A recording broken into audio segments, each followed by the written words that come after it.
ஆண்டவர் தன் பிள்ளைகளுக்காக பல காரியங்களை ஆயத்தப்படுத்தி வைத்திருக்கிறாராம். என்ன செய்திருக்கிறார்? ஆயத்தப்படுத்தி இருக்கிறார். அந்த ஆயத்தப்படுத்தின காரியங்களை கண்களும் காணவில்லை, செவிகளும் கேட்கவில்லை, மனதிலும் தோன்றவில்லை. அப்படின்னா டோட்டலி அது வித்தியாசமாய், கண்களால் காண முடியாத, செவிகளால் கேட்க முடியாத, அதை நம்ம நினைச்சு கூட பார்த்திராத நன்மைகளை தேவன் நமக்காய் ஆயத்தம் செய்திருக்கிறார். சொல்லுங்க, என்ன செய்திருக்கிறார்? ஆயத்தம். உங்களுக்காக பல நன்மைகள் ஆயத்தம் செய்யப்பட்டிருக்கிறது. உங்களுக்காக தேவன் பல காரியங்களை ப்ரிப்பேர் பண்ணி வச்சிருக்கிறார். தேவன் தம்மில் அன்பு கூறுகிறவர்களுக்கு ஆயத்தம் பண்ணப்பட்டிருக்கிறதை அவர்கள் கண் காணவும் இல்லை, காது கேட்கவும் இல்லை, மனதில் தோன்றவும் இல்லை அப்படின்னு ஜெயராணி ஆண்டு அந்த வசனத்தை புரிஞ்சு 2ஆம் அதிகாரத்தில் இந்த வசனத்தை சொல்றாங்க. அடுத்ததான் என்ன சொல்றாங்க பாருங்க, அந்த கண்கள் காணக்கூடாததாக இருக்குதான், அதை பார்க்க முடியாததாக இருக்குதான், காதில் கேட்க முடியாத அப்படின்னு சொல்றாங்க. என்ன சொல்லுது வசனம்? என்ன சொல்லுது? உங்களுக்கு கண்ணு காணவும் இல்லை, மனதில் தோன்றவும் இல்லை அப்படின்னு. இவங்க என்ன சொல்றாங்க? அது முடியவே முடியாது, கண்களால் பார்க்கவே முடியாது, காதுகளால் கேட்கவே முடியாது நீங்க அப்படின்னு அதை மாற்றி சொல்றாங்க பாரு. அந்த பைபிளுக்கு அந்த வசனத்துக்கு எதிராக தான் சொல்றாங்க.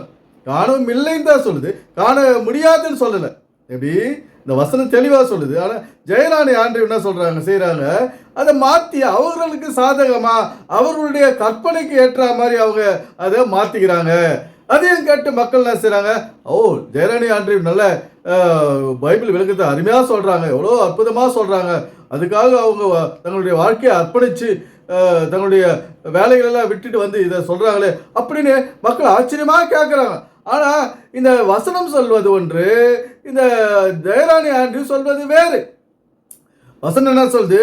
காணவும் இல்லை, காது கேட்கவும் இல்லை, மனதில் தோன்றவும் இல்லை. இப்போ ஏதோ ஒன்று இருக்குது, ஆனால் அதெல்லாம் மனசு நம்ம கண்ணுக்கு தெரிய மாட்டேங்குது. அது இருக்குது, அதுக்கு அந்த சத்தம் கேட்குது, காதில் நமக்கு விழ மாட்டேங்குது. அது நமக்கு கண்ணெதிர இருக்குது, மனசில் அது ஓ இதுதான் அதுன்னு தோன்ற மாட்டேங்குது அப்படின்னு அந்த வசனம் சொல்லுது. ஆனால் இந்த ஜெயராணி ஆண்டு சொல்கிறாங்க, அது பார்க்கவே முடியாது, கேட்கவே முடியாது, நம்மளோட மனதில் தோன்றாத அளவுக்கு அது பெருசாக இருக்குது, எங்கேயோ இருக்குது அப்படின்னு ஒரு வித்தியாசமான வேதத்துக்கு விரோதமான ஒரு விளக்கத்தை தான் இவங்க பைபிள்லேருந்து கொடுத்துன்னு இருக்காங்க இந்த ஜெயராணி ஆண்ட்ரூ. இப்போது வேதத்தில் இன்னொரு இடத்துல ஒன்று இருக்குது, கண் காணவும் இல்லை, காதிருந்தும் கேட்கல, கண்ணிருந்தும் காணலை, காதிருந்தும் கேட்கல, இருதயத்தில் நினைக்கவும் இல்லை அப்படின்னு சொல்லுது இந்த இன்னொரு இடத்துல இந்த வசனம். அதே தான் சொல்லுது, மாற்றி சொல்லுது. அப்போ கண் காணவும் இல்லை, கண்ணீரே இருக்குது, ஆனால் இதுதான் அதுன்னு தெரிய மாட்டுது. காதில் கேட்குறோம், ஓ இந்த விஷயம்தான் நமக்கு ஏற்ற விஷயம், நமக்கு வாழ்க்கைக்கு உதவுற விஷயம், நமக்கு முன்னேற்ற பாதையில் கொண்டு போகிற விஷயம் அப்படின்னு அந்த விஷயத்தை கேட்டு நமக்கு அதை ஆராய்ஞ்சு அறிய முடியல இருதயத்தில். அதை தான் சொல்லுது. நம்ம கண்ணெதிர இருந்த ஆசீர்வாதங்களை எல்லாத்தையும் கொடுத்துட்டாரு ஆண்டவர். நமக்கு மனிதனுக்கு இந்த உலகத்தில் தேவையான வாழ்வதற்கு ஏற்ற எல்லா விஷயத்தையும் கொடுத்துட்டாரு, எல்லாத்தையும் படிச்சுட்டாரு. ஆனால் அதை பயன்படுத்தி மனிதன் இங்கே ஒரு நல்ல வாழ்க்கையை வாழ அப்படின்னு தான் சொல்லுது இந்த வசனம். ஆனால் இந்த ஜெயராணி ஆண்டவர் சொல்கிறாங்க, அதை பார்க்கவே முடியாது, கேட்கவே. அப்போ எதுக்கு அது இப்போ அங்கே இருக்குது? அப்போ படைச்சாரு அந்த மனிதனுக்கு பயன்படுற மாதிரி இந்த வேத விளக்கத்தை இவங்க சொல்கிறது கிடையாது. அதனால இவ்வளோ பிரச்சனைகள் நம்ம சந்திச்சுன்னு இருக்கிறோம். யாராலன்னா இந்த கார்த்திக் அமேலியல் போன்றவர்களாலையும் ஜெயராணி ஆண்ட்ரூ போலவால தான், இவங்களால தான் நம்ம ஏன் இந்த வேதத்தில் எல்லா விஷயமும் மறைஞ்சிருக்குது, அதை விளக்கி சொல்கிறேன் அப்படின்னு சொல்லிட்டு இவங்களாம் ஒரு நல்ல விஷயத்த, பயனுள்ள விஷயத்த, வாழ்க்கைக்கு ஏற்ற விஷயத்த, நடைமுறை வாழ்க்கைக்கு ஒத்து வர விஷயத்த ஒன்றுமே சொல்கிறது கிடையாது. மறைச்சி குழப்பி அவங்கள மதீனத்தில் தான் நடத்துகிறாங்க இந்த போதகர்கள், பாஸ்டர்களும். இப்படி இந்த வேதமானது ஒரு வெற்றி விளக்கத்தை தான் கொடுத்துட்டு இருக்காங்க வேதத்துல இருந்து. அதனால் பயனடைந்தவர் யாருங்க? வருஷக்கணக்கில் மாசக்கணக்கில் போயிட்டு தலைமுறையாக சந்ததியாக நம்ம போயிட்டு உட்காந்து அங்கே புத்தகத்தை கேட்டு வரோம். ஆனால் ஏன் கஷ்டம் தீரல, ஏன் வறுமை ஒழியல? இதனால தான் இவங்க சரியான விளக்கத்தை அந்த வேதத்தை கொடுக்கறது கிடையாது. நம்மளுக்கு வாழ்க்கைக்கு ஏற்ற விளக்கத்தை இந்த வசனத்திலிருந்து சொல்றதே கிடையாது. ஒரு நமக்கு பயனுள்ள விஷயத்தை இவங்க சொல்றது கிடையாது. அதனால இவங்க வசனத்தையே மாத்துறாங்க, அர்த்தத்தையே மாத்துறாங்க. நமக்கு பயன்படாத ஒரு அர்த்தத்தை தான் இவங்க சொல்றாங்க. இங்கே இருக்கிறது எங்கேயோ இருக்கிற மாதிரி சொல்றாங்க. அது நம்ம கண்ணெதிர இருக்குது, நம்ம காதில் கேட்டுனே இருக்குது. ஆனால் நம்ம அதை உணர்றது கிடையாது. நம்ம இருதயத்தில் அதை சிந்திக்கிறோம், ஆனால் இதுதான் அதுன்னு நம்ம திடமாக நம்புறது கிடையாது. அது மாதிரி எத்தனையோ விஷயங்கள் இருக்கிறதுனால தான் இன்னைக்கு பைபிள் படிக்கிற கிறிஸ்தவர்களும் கோயிலுக்கு போகிற கிறிஸ்தவர்களும் ஜெபம் பண்ணுற கிறிஸ்தவர்களும் இன்னைக்கு கஷ்டத்துலையும் வறுமையிலையும் வியாதியின் பீடிகளையும் இன்னைக்கு சிக்கி தவிச்சு குடும்பங்கள் சமாதானம் இல்லாமல் இருக்குதுன்னா இதனால தான். ஒரு நல்ல விஷயம் நமக்கு எதிரே இருக்குது, அதை நம்ம சிந்தித்து செயல்படுத்துறது கிடையாது. அதனால தான் இன்னைக்கு ஒரு குடும்பத்தில் சமாதானம் இழந்து போகிறோம் பாருங்க. பண பிரச்சனை, பணம் இருந்தால் இன்னைக்கு எல்லாம் ஒரு பிரச்சனையும் கிடையாது. பணம் இல்லாததுனால பிரச்சனைங்க. இன்னைக்கு வாடகை வீட்டில் உட்காந்துட்டு இருக்காங்க, ஒரு சொந்த வீடு வாங்கணும்னு எவ்வளோ போராடுறாங்க. ஒருத்தர் வீட்டு செலவு செய்கிறாரு, ஒருத்தர் காணிக்கை எடுத்து கொடுத்துட்றாரு, ஒருத்தர் சேர்த்து வைக்கணும்னு பார்க்குறாரு. இப்படி பிரச்சனை. ஏன் இந்த பிரச்சனை? இந்த கட்டிட சபைகளால் இவ்வளோ பிரச்சனை. ஜெயராணி ஆண்டு போன்றவர்களால் இந்த வேத வசனத்தை திரித்து வேறு மாதிரி சொல்கிறது, வாழ்க்கைக்கு உதவாத மாதிரி சொல்கிறது இந்த வசனத்தை. அது மாற்றுறாங்க, ஒரு நல்ல விஷயத்தை மாற்றுறாங்க பாருங்கள். இது இருதயத்தில் தோன்றவும் இல்லை, மனசில் தோன்றலை, அப்போ கண்ணால் காண முடியல, காணவும் இல்லை, காதாலும் கேட்க முடியவில்லை அப்படின்னு சொல்லுது. இவங்க என்ன முடியவே முடியாது, பார்க்கவே முடியாது அப்படின்னு மாற்றி மாற்றி பேசி வசனத்துக்கு இங்கே வேல்யூவே இல்லாத போகுது. இந்த ஒவ்வொரு வசனத்துக்கும் நோ வேல்யூ பண்ணுறாங்க இவங்க. அதுதான் இங்கே நடந்துங்கிற வேலை. இந்த வேல்யூபிளான வசனத்தை அதை நோ வேல்யூ பண்ணுறது தான் இவங்களுடைய முதல் வேலையே. நானும் பாஸ்டர், நானும் பிரசங்கம் பண்ணுறேன், நானும் சர்ச்சு கட்டுறேன், எங்களுக்கு காணிக்க கொடுங்க அப்படின்னு சொல்லிட்டு வாங்கிட்டு ஒரு வெற்றி வேலை தான் நடந்துங்குது இந்த வேலையத்தை வைத்து. இந்த கார்த்திக் கமேலியல் போன்றவர்கள் இப்படி தான். அதனால் நம்ம அடுத்த பகுதியை பார்ப்போம் வாங்க. அதை இப்பிரபஞ்சத்து பிரபுக்களில் ஒருவனும் அறியவில்லை. அறிந்தார்களானால் மகிமையின் கர்த்தரை அவர்கள் சிலுவையில் அறைய மாட்டார்களே. அறிந்தார்களானால் மகிமையின் கர்த்தரை அவர்கள் சிலுவையில் அவங்களுக்கு தெரியல. இந்த ரட்சகர் இயேசு இவ்வளவு ஒரு நல்லவர் என்றும் ஆண்டவர் இயேசு சிறந்தவர் என்றும் அவங்களுக்கு தெரியல. தெரியாதனால அரைஞ்சிட்டாங்க. அப்போ நமக்கு அது என்ன செய்து தெரியுது.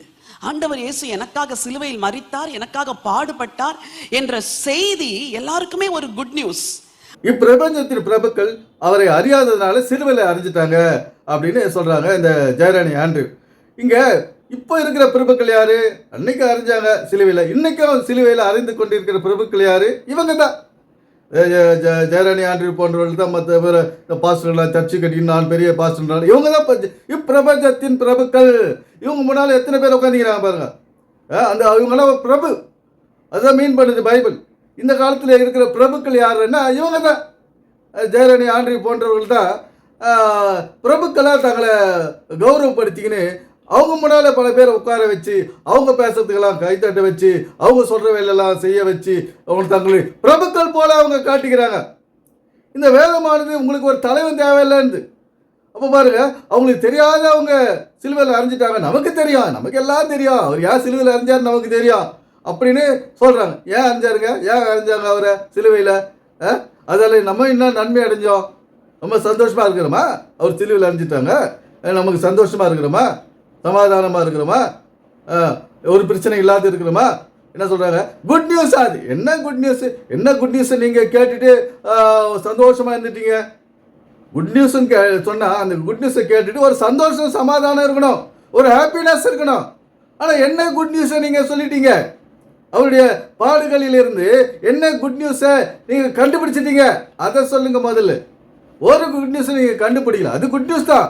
இயேசு கிறிஸ்து சிலுவையில் இப்போ சிலுவை பாடுகளை அனுபவிச்சது, சிலுவையில் அறையுண்டதெல்லாம் குட் நியூஸ் தான். ஆனால் நீங்கள் ஒரு குட் நியூஸ் அதுலேருந்து சொல்லலையே, அதில் உள்ள மறைந்திருக்கிற விஷயத்தை நீங்கள் வெளிப்படுத்தலையே.